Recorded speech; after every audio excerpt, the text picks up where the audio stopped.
Not every bullet kills. Sometimes it's kindness that changes everything.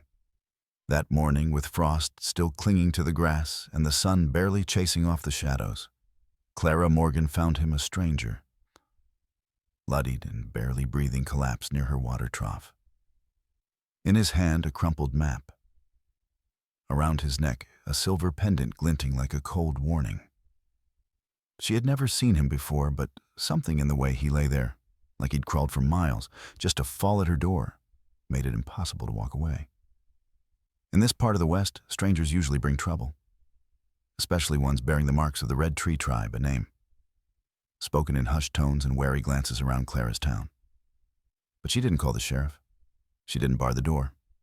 She pulled him inside, lit a fire, and did something no one else in that town would have dared. She believed he deserved to live. And in that quiet, defiant act, Clara didn't yet know she had just saved a man who wasn't just somebody. He was the last piece of a secret buried in blood, soil, and silence for over 20 years. The man who collapsed at Clara's doorstep didn't speak a word. His eyes were shut tight, lips pale, and every breath sounded like it was fighting a losing battle. Blood had dried along his collar and jaw, and his hand gripped a crumpled map like someone might steal it from him the moment he let go. Clara wasn't a doctor, nor was she especially brave, but growing up in the West had taught her that sometimes doing the right thing didn't require permission. She dragged him into her modest cabin, laid him down on an old blanket her mother once quilted, and set about lighting the fire. Outside, the wind still bit through the trees, and by firelight, she finally saw his face clearly. There was pain there. Not just the fresh kind, but the kind that stays buried in a man's bones for years. Below the wound on his brow, a faded scar ran down his cheek, the kind earned in war or prison or both. She wiped away blood with a cloth and opened his coat. That's when she saw it, a small stitched emblem on the inside lining a red branch, nearly invisible. Now thread worn thin with time. Clara had never seen the mark before, but it made her heart clench for reasons she couldn't explain. The man groaned in his fevered sleep, muttering fragments the child wouldn't bridge. They came at night. Clara leaned in, listening closely, memorizing what she could even if she didn't understand. She changed his compress, placed her hand gently on his forehead, and whispered the words her mother used to say to the dying, "It's all right now. Whoever you are, you're not alone anymore." The wind whistled through the pines outside, but inside the cabin the world held its breath. Clara couldn't know then that saving this nameless, wounded stranger would pull her into something far bigger than herself. By sunrise, hoofprints would mark the muddy trails beyond the ridge, and someone or something would be coming for the man in her care. But tonight, there was only Clara the fire, and a stranger who carried the kind of secret that could change both their lives. By morning, the stranger's fever had broken, but only just. He lay still under Clara's old quilt face, gaunt and lined with a weariness that seemed older than his years. Outside, a mist clung low across the land, and the cold creek that curved behind Clara's cabin whispered as it always had, steady, sharp, and full of memory. That creek was more than just water and stone. It marked a line between what was hers and what wasn't. Between the settler homesteads and the red birch lands, a boundary that had held more blood than fish in some seasons. Clara stepped outside, rubbing the sleep from her eyes, boots crunching over frozen grass. The sun was low gold and tired-looking, just barely cutting through the fog. She crouched by the creek, filled her kettle, and glanced across the water. On the other side stood a hawk on a bare branch, motionless, watching. Her mama used to say hawks carried messages when no one else dared speak. Clara didn't believe in signs, not exactly. But the hair on her arms rose, all the same. She brought the kettle inside, poured hot water into a bowl, and gently cleaned the stranger's face again. His eyes fluttered. "Where?" he rasped. Clara leaned in. "You're safe," she said, "but you need to stay still." He tried to sit, but winced hard and slumped back down. Then his hand moved toward his coat, toward that worn map pocket she'd left untouched. Clara hesitated. "Who are you?" she asked, but he only whispered one word. "They'll come, creek riders." before passing out again. That word creek hit her like a hammer. Folks in town avoided even talking about it. Rumors said someone had gone missing trying to cross, that the water had turned red once after a dispute gone too far. Clara knew the stories were part truth, part shadow, but this man clearly knew more than any tale carried by whiskey breath and old men. And if he was being hunted, then the land she stood on wasn't just quiet country anymore. It was a fuse waiting to be lit. She stepped back outside, eyes tracing the far ridge across the creek. Then she saw it faint but certain a rider. Just one, sitting tall, still as stone. No color or mark she recognized, but the message was clear. Someone had found a trail, and it led straight to her cabin. Clara's breath caught. The divide wasn't just physical anymore. It was a choice, a test, a moment where one foot on the wrong bank could start something no one could stop. And maybe deep down, you faced a divide too, between what's easy and what's right, between comfort and courage. So tell me, friend, if a stranger fell at your door, would you cross the creek for them, or stay safe on your side? Let me know in the comments, because the story doesn't end here. It's only beginning. And what Clara does next will either heal the land or split it forever. Clara kept her rifle close that evening, though her fingers trembled every time she touched the cold iron. The rider across the creek had vanished like smoke, but the unease hadn't gone with him. Inside, the stranger stirred again, not with fever this time, but with something older, something carved deep into his bones. She brought him a cup of broth, helped lift his head, and that's when she saw it, really saw it, the strange weight in his gaze. His eyes weren't wild like a hunted man. No, they were steady. Steady like old trees that had stood through fire and drought.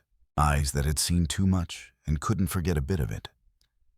When he spoke, his voice was raw, but deliberate. "You shouldn't have helped me," he rasped. "I've brought trouble to your door." Clara, seated beside him on the floor, said nothing at first. She only dipped the cloth in warm water again, wiped the sweat from his brow, and replied, "Maybe. But I don't much like watching folks die on my porch." His lips curled, not quite a smile, more like the ghost of one. He studied her like a man trying to remember a face from long ago. "You look like her," he said quietly. "Like who?" Clara asked.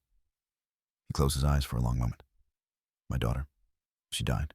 At the crossing." That word again. Crossing. Her hand paused, cloth dripping. "You mean the creek?" she asked, but he didn't answer. Not directly. Instead, he turned his head and stared toward the low windowsill where the last light of evening painted golden shadows on the floorboards. "They buried the truth out there," he muttered.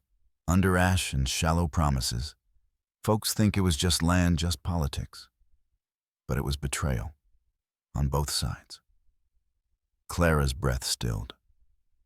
Something in the way he spoke, the way his voice cracked at the edges, told her this wasn't a tale picked up from saloon gossip. He'd lived it. "I was part of a treaty patrol," he continued slowly. "Years back, we were supposed to guard the bridge south of the ridge, make sure nothing happened while the Red Birch Council met with Union men. But they set us up, both sides. Somebody wanted blood spilled that day, and they got it. We lost everyone, including her, my girl." Clara looked down, unable to speak. There was something so raw in his words, so quiet and hurting it wrapped around her like winter wind. She didn't know what to say, not yet, but she knew one thing: this man hadn't come to die on her floor. He'd come to finish something, to set something right. And whatever storm followed him across the creek, Clara had already stepped into its path the moment she pulled him in from the dirt. As the fire crackled low, and the shadows stretched longer across the wooden planks, Clara asked the question that had been building in her chest all day. "What was your name?" Before all this, the old man looked at her with those same haunted eyes, full of memory and quiet pain. "I used to be called Royce," he whispered. "Royce Maddox." And just like that, Clara knew the man lying in her cabin wasn't just a wanderer or some cursed veteran. He was the last witness to a massacre no one dared speak of, and the only man she left who might still tell the truth. Morning came red. Not the gentle kind of red that slips over the hills like a prayer, but hard, angry and sharp-edged, as if the sun itself had bled through the horizon.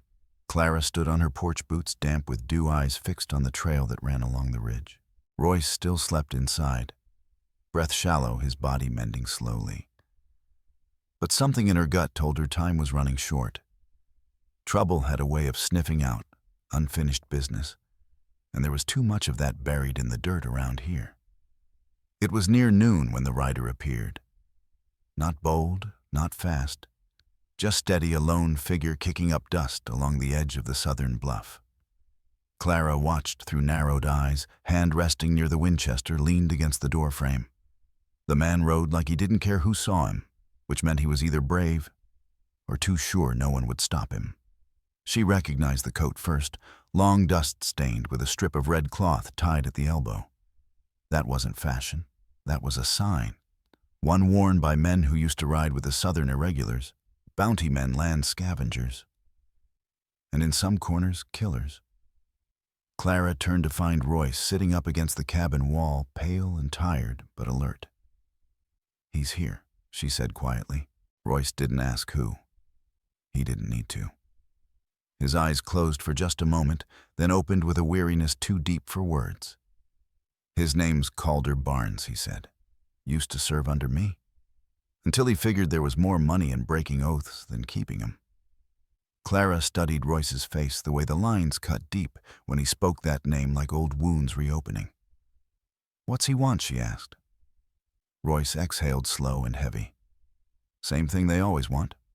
Silence. And I reckon he thinks killing me will buy it." The sound of the horse grew louder, now hooves clicking like clockwork against the hard-packed ground. Clara didn't ask any more questions. She just checked the rifle, stepped outside, and stood between the cabin and the trail. Calder Barnes stopped 20 paces away, his eyes cold under the shadow of his hat. "You've got something in there that don't belong to you," he called out. Clara didn't flinch. "I've got someone in here who needs time to heal. That's what I've got." Calder dismounted with a grunt, boots crunching in the gravel. That man's past got more blood on it than most battlefields. "You sure you want to be standing in front of it?"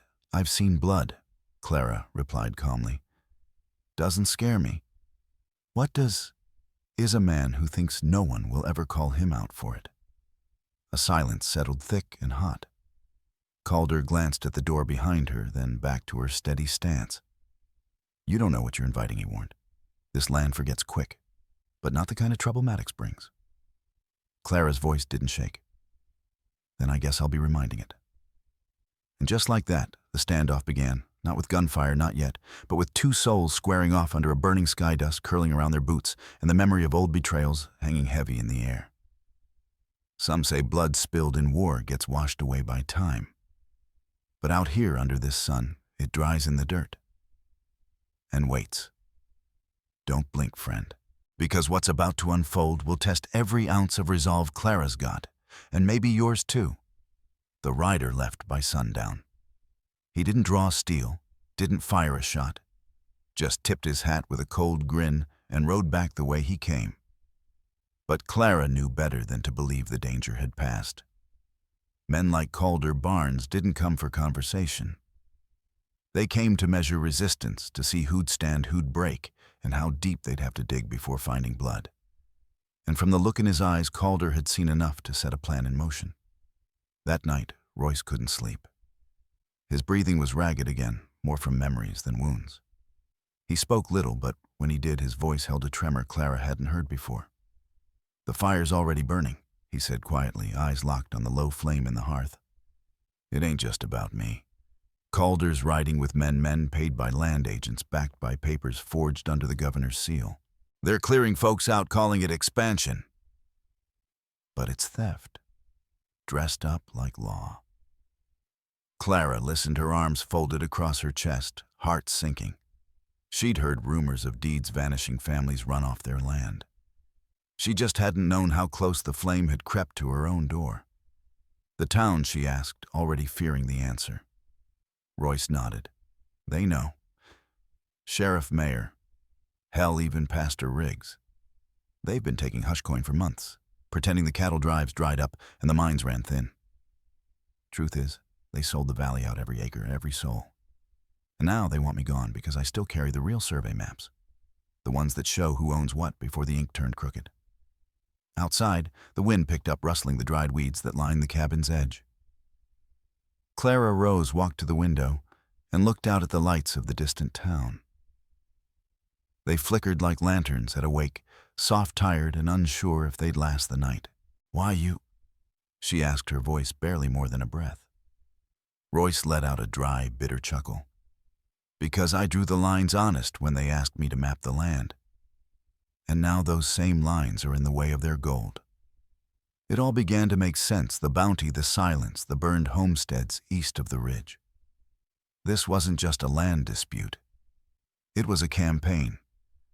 A quiet war where ink and greed did what bullets once had. But Clara didn't see politics in it. She saw faces, neighbors, elders, children, folks who trusted their land would always be there underfoot. And now it was slipping away like sand through calloused fingers. She turned back to Royce, her voice firm. "Then we don't run. We don't hide. We tell the truth." Royce looked at her, really looked, and for the first time since he arrived, he nodded without fear. "But the truth," he whispered, "might burn hotter than any fire they've started." Clara glanced once more toward the town, where shadows danced behind shuttered windows and secrets coiled beneath floorboards, like snakes waiting to strike. And she knew the match had been struck. The real fight hadn't even begun. Stick around, friend. Because what's buried under that quiet town is more than just stolen land, it's a reckoning long overdue. The wind changed by morning. Not the gentle meandering breeze that rolled down from the ridgelines, but a dry hush, the kind that made horses fidget and birds hold their song. Clara stepped onto the porch with her rifle slung low, and her breath caught halfway in her chest. The sky was too still, too pale. She'd grown up in this land, and she knew what came before a storm wasn't always thunder. Sometimes it came wearing dust and saddlebags. Royce was already sitting by the fire, tying off the last of his bandages. His face looked older now, not by years, but by the weight of what he knew was coming. "They'll ride in quiet," he said. "They won't kick up noise or gallop in with guns blazing. These types, they come to erase, not warn." Clara said nothing. She didn't need to. The look in her eyes told him she'd already seen the dust trail winding down the far ridge. By mid-morning, the town was pretending nothing was wrong. Church bells rang. Shopkeepers swept porches. Children ran barefoot down alleyways. But the old-timers knew better. Folks like May Eldridge stayed indoors, curtains drawn. They remembered the last time silence rode into town, when a miners' strike turned into a hanging, and no one ever found the bodies. Now the hush had returned, and with it the same taste of copper and dread on the air. At the far edge of the main road, 5 riders appeared. Not a word between them. No banners, no sheriff's star. Just long coats, flat eyes, and the kind of stillness that made your bones ache. One of them, the tallest, wore a black hat pulled low and a single red thread stitched along the brim. Clara watched from the hills above, rifle resting steady against a rock. "That's Calder's man," Royce said, narrowing his eyes. "The one they call Finch. He doesn't talk, he listens. Then people disappear." They tied off their horses outside the saloon, moved through the door like shadows. No drinks, no greetings, just silence. But within the hour, the mayor's office was locked. The sheriff hadn't been seen since dawn. And the preacher, he'd vanished without even taking his Bible. The riders didn't need to shout. Their presence said it all: stay quiet or be quieted. Royce looked down at the map spread across the table inside Clara's cabin. "They're here for this," he said, tapping a line. Weight drawn in ink, a boundary that proved the land never belonged to Calder's buyers. "They'll burn this before they let it speak." Clara nodded slowly, her face pale but firm. "Then we don't let them find it." That night, no lamps were lit in town. Just the occasional flicker of movement behind windows and 5 horses tied patiently outside the saloon. Waiting, watching. But up in the hills where the moon carved silver lines across the prairie, a plan was already unfolding, one that didn't require violence. just truth. And someone brave enough to speak it out loud. Stay close, friend. Because in a land where silence is bought with fear, it only takes one voice to bring the whole house of lies crashing down. Clara sat by the cold ashes of the fire, the rifle across her knees, her fingers twitching slightly at the trigger guard.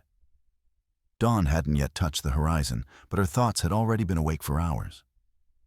Every path she could take played out in her mind like scenes from an old tragedy. If she stayed silent, Royce would die. If she ran, she'd lose her home. If she fought, well, folks who fought Calder's men didn't live long enough to tell why. The creek below the cabin whispered like it always had a soft murmur through the willows. Once when Clara was small, her mother told her that water never forgets it, just carries memories downstream until someone's ready to listen. She wondered now if the land remembered the first time. Then men like Calder rode through with deeds forged in darkness and promises bought in whiskey. She remembered the ridge fire, the poisoned well, the graves that never got markers. Inside, Royce stirred. His breathing was shallow, but his voice was steady. "You don't have to carry this, Clara. You saved my life. That's more than most men have ever done for each other." She looked at him, his body bruised and battered, but his spirit burning like dry cedar. "You think this is just about you," she whispered. "This town's been swallowing lies for years. If we don't spit one out now, we'll choke on the rest." Outside, the wind picked up, the kind of wind that moves tumbleweed and decisions. Clara stood dusted off her skirt and walked to the map case. It was still wrapped in oilskin, tucked behind her father's old fiddle. She unwrapped it slowly, like opening a wound. The parchment inside was creased, but clear a boundary line. It's drawn by Clara's grandfather, notarized and sealed before anyone named Calder had ever set foot in these parts. Proof, that single dangerous word. Royce coughed. "If you show that in town, they'll come for you." Clara nodded. "They already have." She pulled her father's coat from the peg by the door. The scent of leather and pine still clung to it like memory. Then she tucked the map inside and tied the string with care. "If I ride into town, I ride alone. You stay hidden till the dust settles." But Royce reached out, his voice hoarse but fierce. "You don't ride alone. Not anymore." The sun was rising now, painting the hills in slow gold. Below, the riders were still waiting, still silent. But something was shifting. Not in them, in her. Clara had lived her whole life between the shadows of strong men and quiet women. Today she would step out of both. And as her boots hit the trail and the first birds dared to sing, one truth rang clear. The West didn't belong to the loudest voice or the fastest gun. It belonged to those who stood up even when every road ahead meant loss. Keep watching. Because Clara's ride into town isn't the end of this story, it's the spark that turns silence into wildfire. The town of Dryfield hadn't seen a tribal rider in more than a decade. Not since the treaty was signed and promptly ignored by every man who thought land was worth more than honor.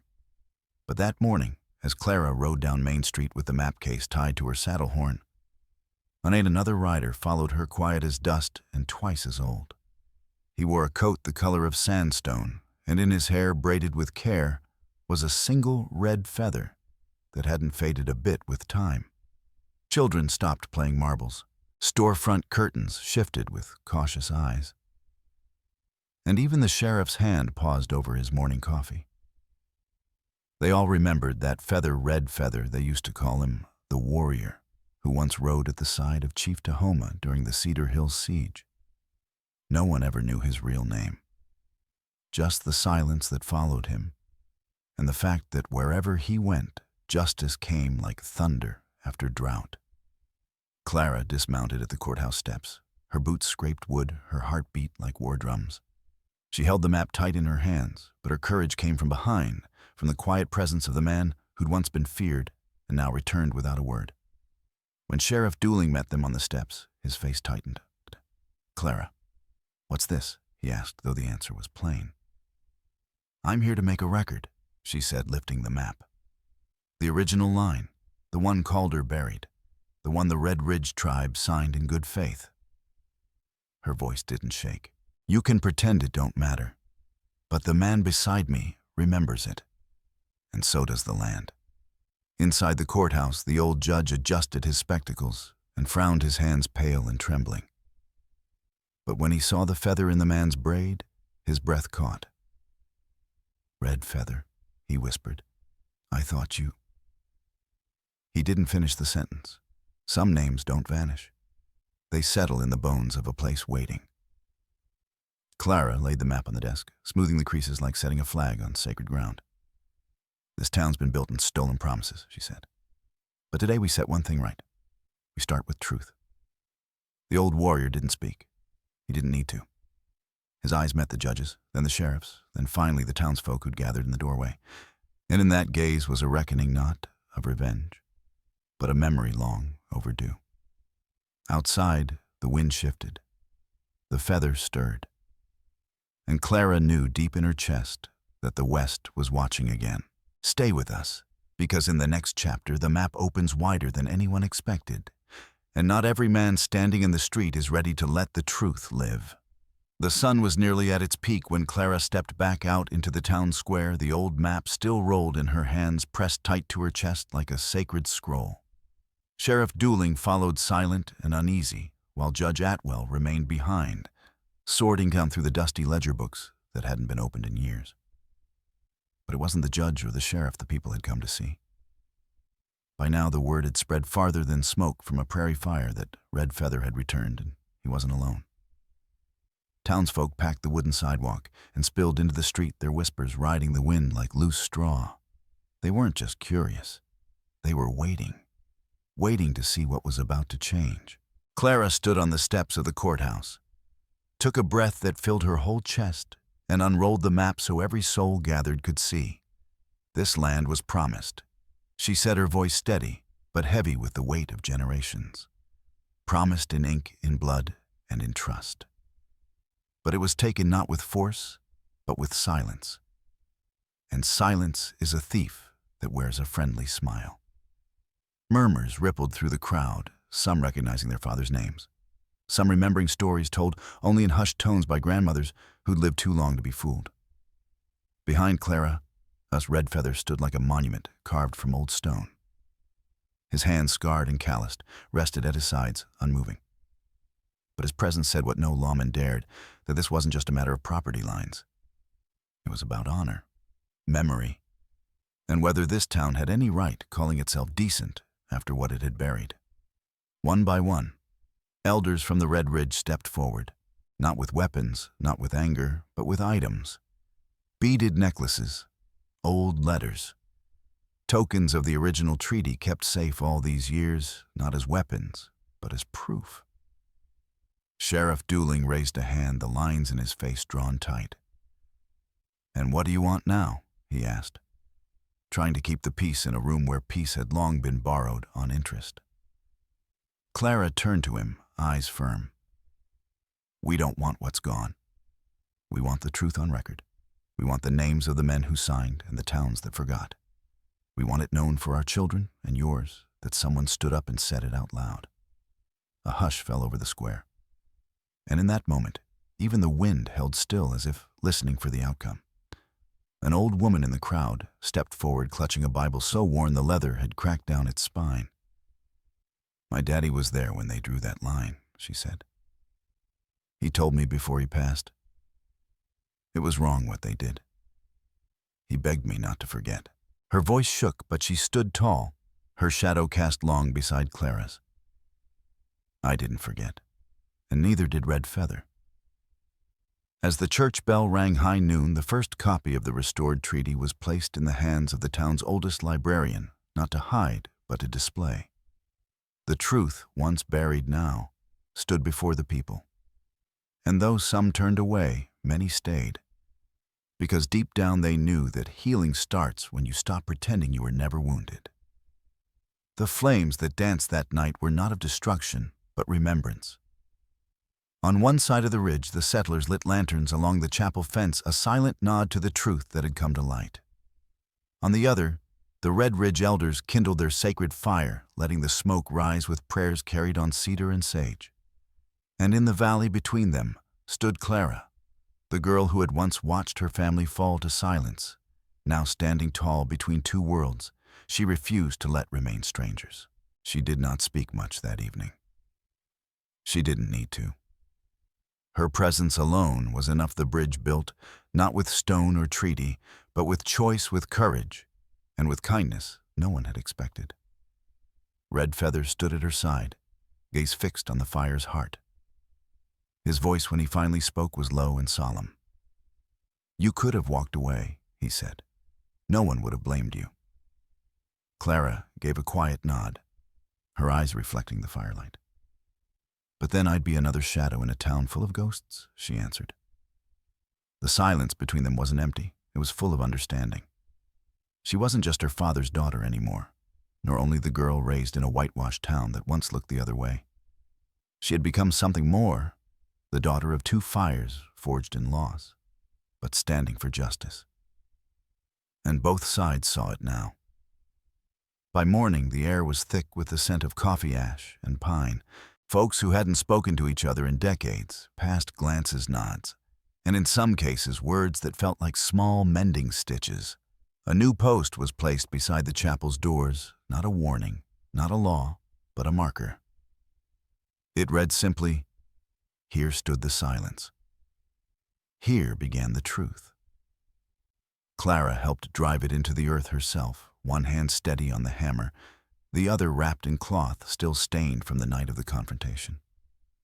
Her bruises would fade, but the resolve beneath them had already settled deep. Not everyone stayed. Some townsfolk packed up, unable to face the change. Others stepped forward, offering apologies wrapped in awkward phrases and weathered hands. And the Red Ridge people they didn't forget. But they didn't turn away either. Around shared fire pits, names were exchanged, stories retold. Children from both sides played with fewer questions in their eyes. And Clara, she remained right where she belonged, not on one side or the other, but in the space between, watching, guiding, reminding them all that a single act of compassion could still change the course of the West. They say now if you ride through that valley, you'll see her walking the creek's edge at dawn. Her dress faded with dust, her voice quiet as the wind, but her spirit unmistakable. And every so often, you'll hear someone ask, "Was she one of us?" The answer, whispered through cottonwood leaves and across the fire-smooth stones, is always the same. She was one of both. Now, let me ask you, friend, if you were standing where Clara stood, caught between comfort and conscience, which fire would you step toward? Tell us in the comments below. And if you believe more stories like this need telling, don't forget to subscribe and share this tale. The frontier still has truths left to uncover, and we'll be right here waiting by the fire.